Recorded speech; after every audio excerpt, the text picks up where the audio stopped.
Welcome to Revenge with Lyra. When I pulled into the driveway that morning, the sky was still tinted gray, that strange, sleepy color between night and dawn.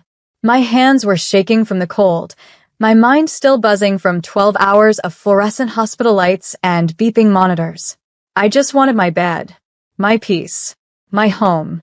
But when I stepped out of the car, I heard laughter, male laughter, followed by my sister's sugary voice.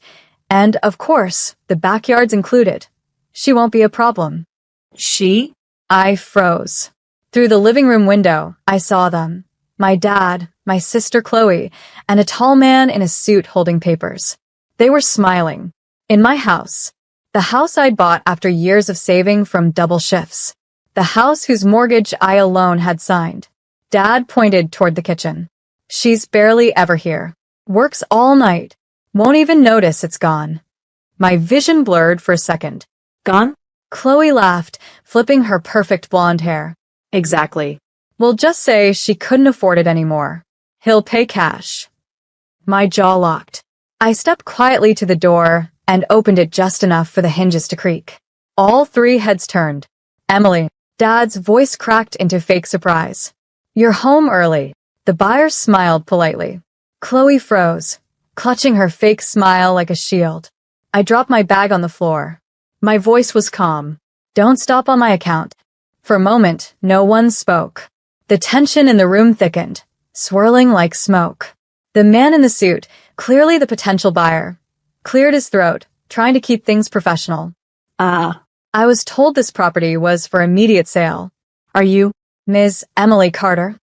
I smiled, the kind of slow, dangerous smile that made my fellow nurses step back when I was about to lose patience.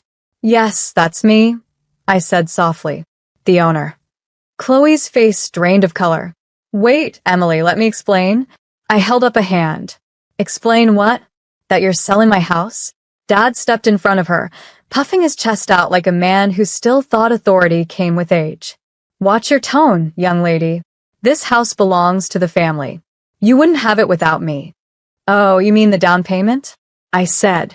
The one I paid while you two were on vacation in Cabo?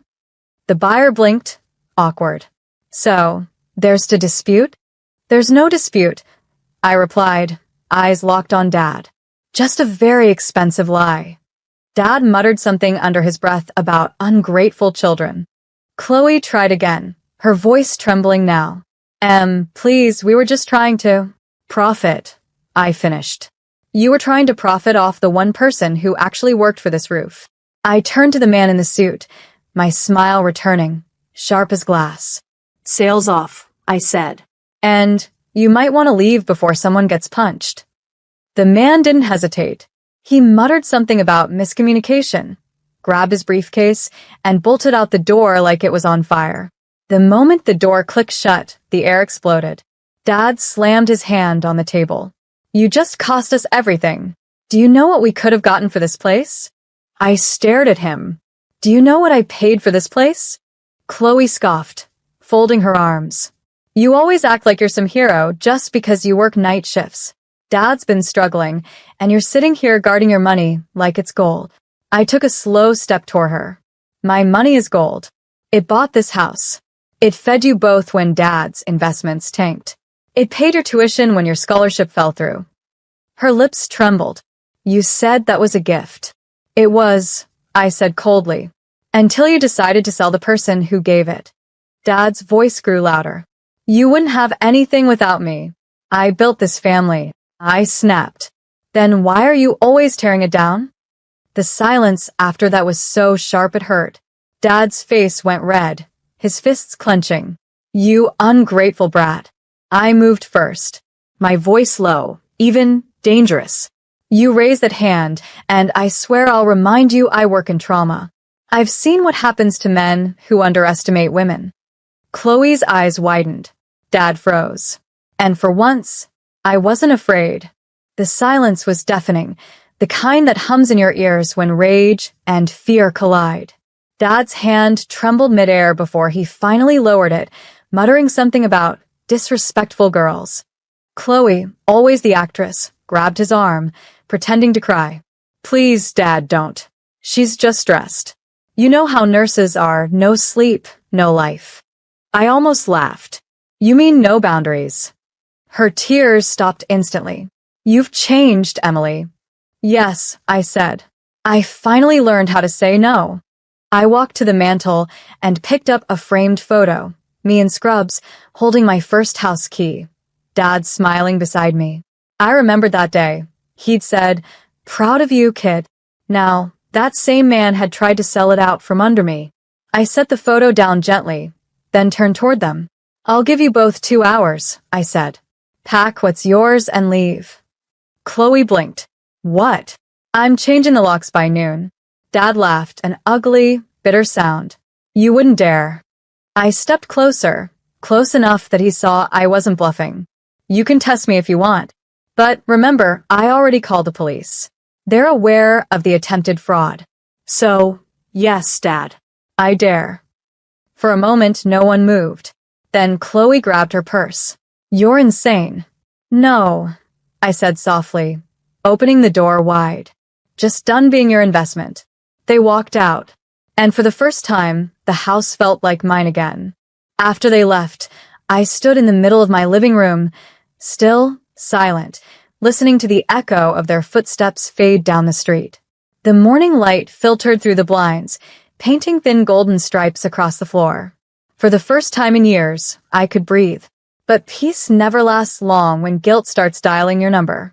By afternoon, my phone buzzed nonstop. Dad, Chloe, even Mom, who had conveniently stayed out of everything until now. "Emily, honey, your father's heart can't take this kind of stress." Mom's voice cracked through the speaker. "Can't you just let them stay a while longer? You have the space." "Mom," I said calmly, "they try to sell my house." "Your family's house," she corrected sharply. "Don't twist the story." That word, family, hit me like a trigger. Family didn't list your home online without telling you. Family didn't smile while auctioning your life's work. I hung up without another word.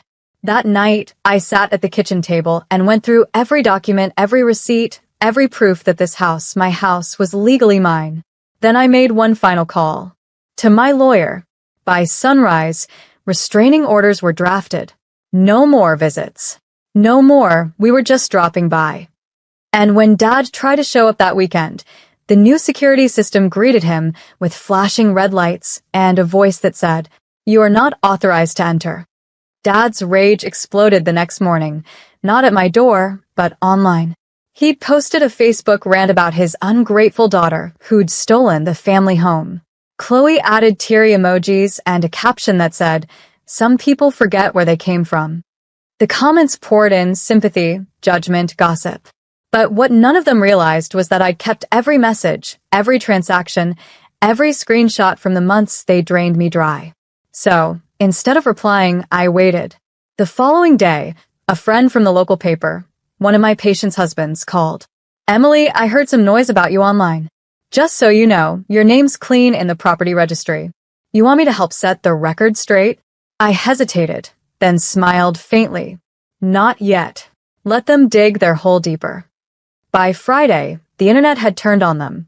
Someone leaked screenshots, their texts, bragging about selling the house behind Emily's back. The post went viral. Suddenly, Dad's Facebook disappeared. Chloe locked her account, and my phone buzzed again, this time with a message from her. "Why would you do this to us?" I typed slowly. "You taught me well, remember? Actions have consequences." Then I blocked her. That weekend, I slept in until noon, sunlight flooding my quiet, untouched living room. The silence didn't feel empty anymore. It felt earned. It felt like freedom finally had my name on the deed. Weeks passed. The noise faded. The online storm that once painted me as a villain now turned into whispers of pity, but not for me. People started seeing the truth. And in a small town, truth spreads faster than wildfire once it finally catches flame. Dad's friends stopped calling. Chloe's real estate connections goes to her. Mom, the only one who hadn't taken a public stance, texted me one night. "You've embarrassed the family enough. Stop feeding gossip." I stared at the message for a while, then replied, "No, Mom. "I just stopped covering your mistakes." That was the night everything shifted. Not because of the drama, but because of the peace that followed. A week later, I came home from another long shift and found an envelope taped to my door. Inside, a handwritten note. It was from Chloe. I messed up. I lost everything. I don't expect forgiveness, but I'm scared. And I know you're the only one who will read this without laughing. For a moment, my heart twisted. The big sister instinct wanted to answer, to save. But I folded the note carefully and tucked it into a drawer. Forgiveness could wait. Boundaries couldn't. That night, I turned on soft music, brewed tea, and curled up on my couch, alone but whole. Sometimes justice doesn't roar. Sometimes it just quietly locks the door behind you. Months later, winter rolled in, quiet, cold, cleansing. I'd almost forgotten what life felt like without chaos until I came home one evening to find a small package on my doorstep. No note, just my name written in shaky handwriting. Inside was a photo, Chloe and me as kids, sitting in a treehouse we'd built together behind Dad's old garage. On the back, in faded blue ink, she'd written, "You were always the strong one." I just never wanted to admit it. No apology. No excuses. But somehow it was enough. I placed the photo on my nightstand, not as forgiveness, but as closure. Some wounds didn't need reopening to heal. That night, I poured myself a glass of red wine and looked around my house, my walls, my furniture, my freedom. Everything I owned had been fought for. Everything here was mine not because someone gave it, but because I refused to let it be taken. Later, I got a text from my lawyer. The property transfer dispute is officially closed. Congratulations, Miss Carter. You're the sole owner.